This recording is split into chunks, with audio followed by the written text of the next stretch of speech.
name's Esther George, and on behalf of the class of 2021, I'd like to say that we made it. We're graduating. This year has been crazy, to say the least.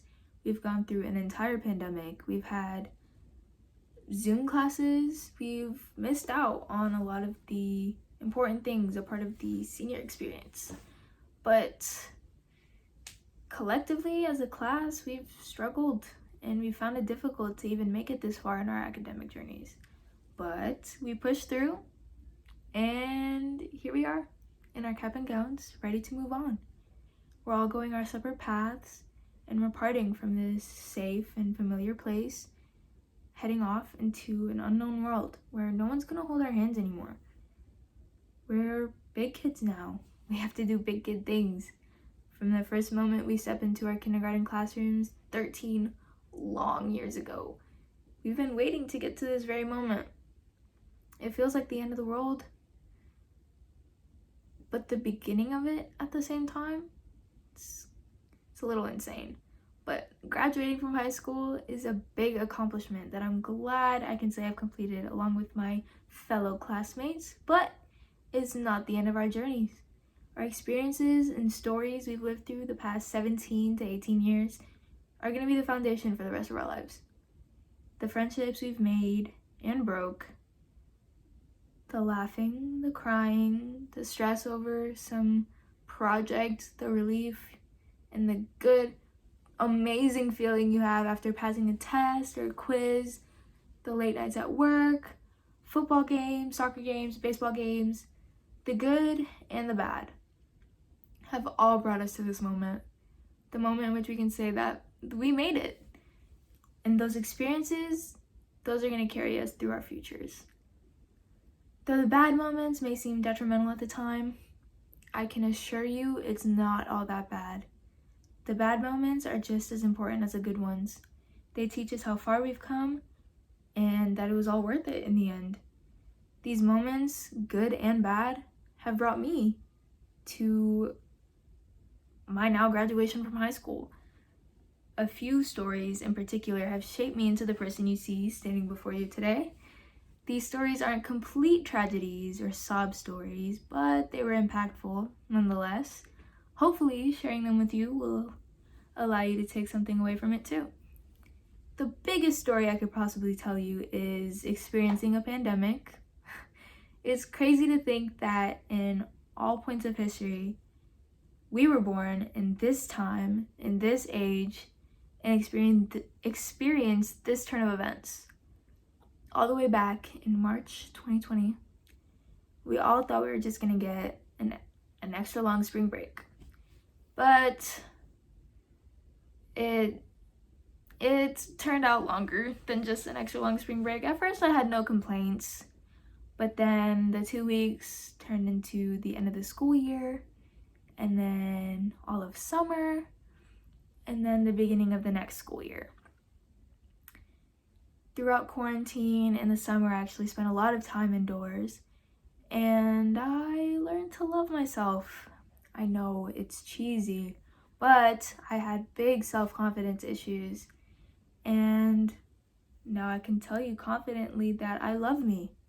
And Miss Selena Gomez herself says that when it comes to me, I wouldn't want to be anybody else, and I could not agree more.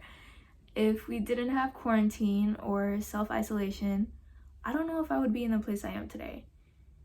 I learned a lot from such an unfortunate situation, and having experienced my senior year this way was not ideal, but not disappointing.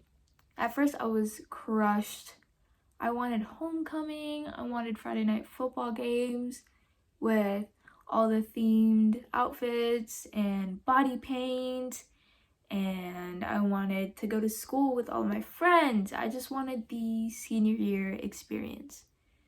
Then I learned to accept that that's not what it was gonna be. But I decided to make the best of it. I hang out with my friends at least once a week. We go to their football games and baseball games, soccer games. We hang out at one of our houses, and it's amazing. A super important lesson that I learned from the pandemic was not to dwell on the bad, but to make light of the good. Optimism isn't just something you're born with. I used to be a huge Debbie Downer, but after seeing how sad it made me live my life, I decided that optimism is a choice and that I was going to find good in all situations. There's this quote by Jack London that I hope you find as inspiring as I did. It goes, "Life is not always a matter of holding good cards, but sometimes playing a poor hand well." Another experience that shaped me was losing a lot of my childhood friends. I know, it's sad, but honestly, I'm so much happier now. When I was younger, I always felt as though I was the odd one of the group. I was always forcing my way into the group and trying to be like everyone else. They were the only constant friends I had in my life because after 4th grade, I had moved schools, but they remained my friends. I felt as if I needed to stay friends with them. I needed to be friends with them. But after a recent situation brought these quote-unquote friends into a situation where they had to show their true colors, I knew that they never had my back. I always cared about their opinions of me, and I constantly tried to please them. But once I figured out that they didn't have my best interests at heart, I knew I was better off without them. It stung at first. My longest friendships were cut off in a matter of minutes, yeah. But once I sat back and really thought about it, I learned that they weren't helping me be the best version of myself.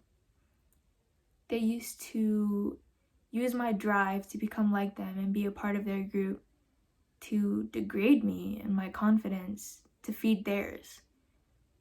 The biggest lesson I learned from losing them was once you start caring about your own well-being and your own confidence and just caring about yourself rather than trying to please others, that's when you truly start to be happy. Constantly trying to find happiness in pleasing other people will never end in contentment. I'm beyond happy with myself and even happier now with the new friends I've made in the past year. My new friends and our genuine concern for each other is a nice change in my life. Letting go of that feeling of needing those toxic relationships gave me the chance to have better friends in my life and become a lot happier than I ever was. One more thing that helped me in my journey was school, believe it or not. I promise I'm not just saying school because this is a school speech, but because it truly did shape me. Think about it. Where would you be without meeting your friends in shared classes or laughing to your heart's content at lunch tables or complaining to your friends about teachers or classes and bonding over it? Or even racing to the buses or your car when that last bell rang for the school day. It'd be totally different, right? My educational experience has molded me in such a way I could not ask for it to be any different. All of my teachers in all my classes, the good and the bad ones, have all taught me something. My elementary school teachers taught me to be inquisitive and question things that just didn't make sense to me, or just to find out more, learn more, and find joy in learning. Middle school taught me to be creative and to express myself through whatever I was doing, through my work and through my choices, and even through other friends. My high school teachers have taught me to be hardworking and to keep up our school's motto, to soar. One class in particular has helped me significantly though, which is my 7th period, examining the teaching profession.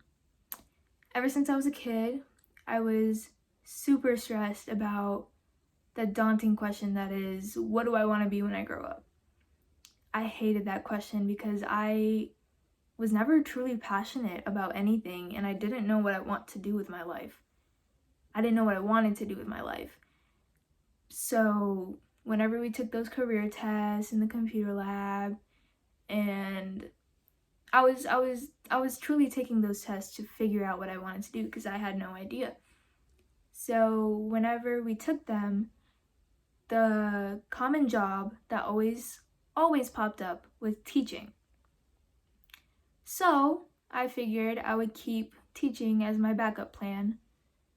I was gonna figure out what I wanted to do and then do that. But if I never figured it out, if I was at my senior year and I didn't know if I didn't know what I wanted to do, then I would just do teaching and live with it.